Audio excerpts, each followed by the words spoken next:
My parents don't approve of you, she said, barely above a whisper, eyes glued to the glowing screen of her laptop. They think I can do better. I stared at her, my heart doing this slow, heavy drop.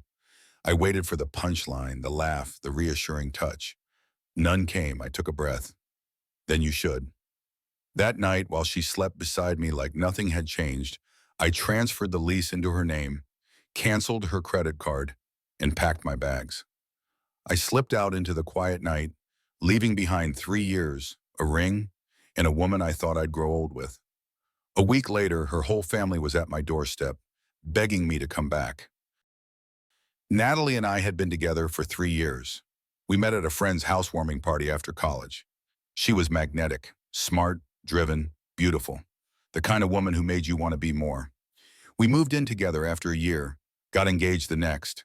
We were picking venues, talking baby names, imagining holidays with our future kids. And I thought we were solid, unshakable, but I'd missed the cracks. Her parents, Richard and Caroline, were never shy about how they felt. They didn't yell or insult me outright. They didn't need to. It was in the way Richard always asked what tier of projects my firm worked on. The way Caroline compared me to Natalie's ex, the golden boy hedge fund manager in Manhattan. The way they'd look past me at dinners like I was just someone Natalie was temporarily entertaining. But I didn't care. Natalie would roll her eyes, squeeze my hand under the table, and I thought, we're a team. I thought love could survive their quiet disapproval. Until it didn't. That Thursday, I came home from work exhausted. Natalie was at the kitchen island, staring at her screen, frozen like someone had just delivered a bomb. Hey, I said, tossing my keys in the bowl. Everything okay? Silence. I had lunch with my parents, she finally muttered. I chuckled softly. Let me guess. Richard wants to know if my firm made it into Architectural Digest yet. She didn't laugh, didn't even smile. They're concerned. About what? I asked gently. The wedding? Her voice was thin, like paper ready to tear. About whether you're right for me. That's when everything stopped. I set my beer down. And what do you think? She hesitated. I think they make some good points. She listed them like she was reading from a script. How my career didn't have the same future as someone in finance or medicine. How I'd never be able to give her the life she grew up with. How I was comfortable being average. Each word hit like a blade. I wasn't flashy. I didn't talk about becoming a mogul. But I was damn good at what I did.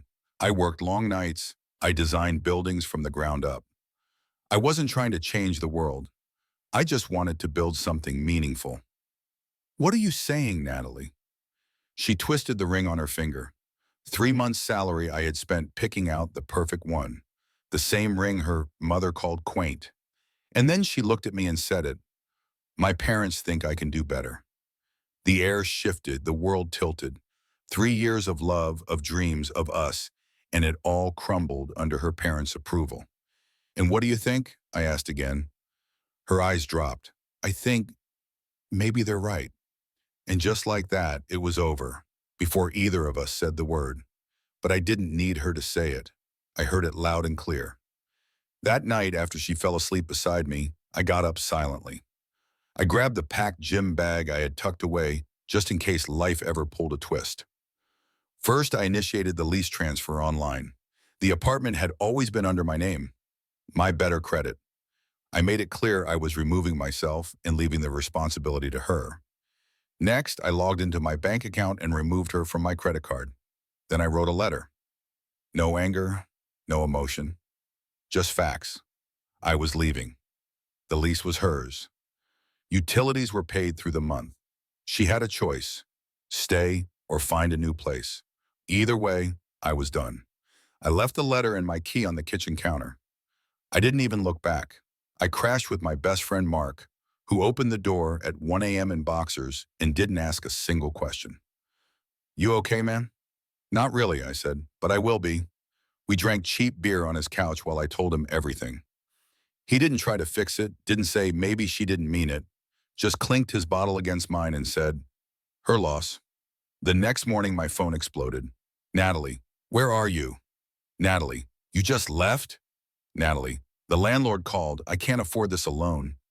Natalie, you canceled the card. How am I supposed to eat?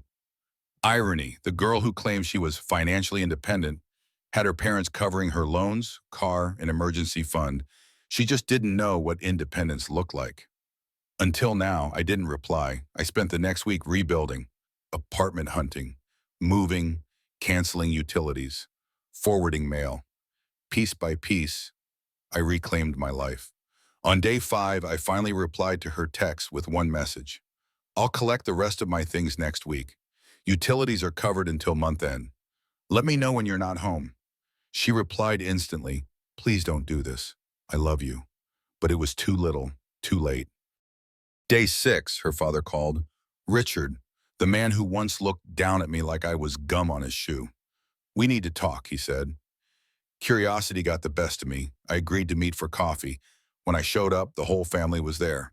Natalie, her parents, her younger brother. We wanted to apologize, Caroline said. We were wrong. Natalie hasn't been eating, Richard added, hasn't been sleeping. She's a wreck. Then her brother spoke up. I looked you up. You designed Westbrook Tower, and you're the lead on Riverside? That's huge. I shrugged. Yeah, I've done all right. Why didn't you tell us? Carolyn asked. Because it shouldn't matter, I said. I didn't fall in love with Natalie for her resume. Richard nodded. We misjudged you. We're sorry. I looked at Natalie. Her eyes were swollen. She looked like she hadn't slept in days. I made the wrong choice, she said. I let their doubts become mine. And I lost you. And now, I asked, now you want me back because you realized I was successful? No, she said, because I realized I love you for who you are. I don't want to be needed, I said. I want to be chosen. You chose their approval over me. I'll move in with you, she begged. I'll pay my own way. Her parents went pale, and that told me everything. It's not about rent or success, I said. It's about who you showed me you are. And now I believe you. I stood up and walked away. In the end, this wasn't just a breakup. It was a revelation. Love isn't proven when things are easy. It's proven when others question it. If someone won't stand up for you when it matters most, they were never truly standing with you. The right person won't need to be convinced of your worth. They'll know it, defend it, and choose you without hesitation. And when someone shows you who they really are, believe them and walk away with your dignity intact. This story isn't just about heartbreak. It's about self-respect. When someone you love lets others decide your worth, they never truly saw it to begin with. The calm walk away, that was power. Oh, sometimes the strongest thing you can do is leave when you're still in love, because your dignity matters more than someone else's doubts. Like, subscribe, and drop your thoughts in the comments. I really want to hear about it.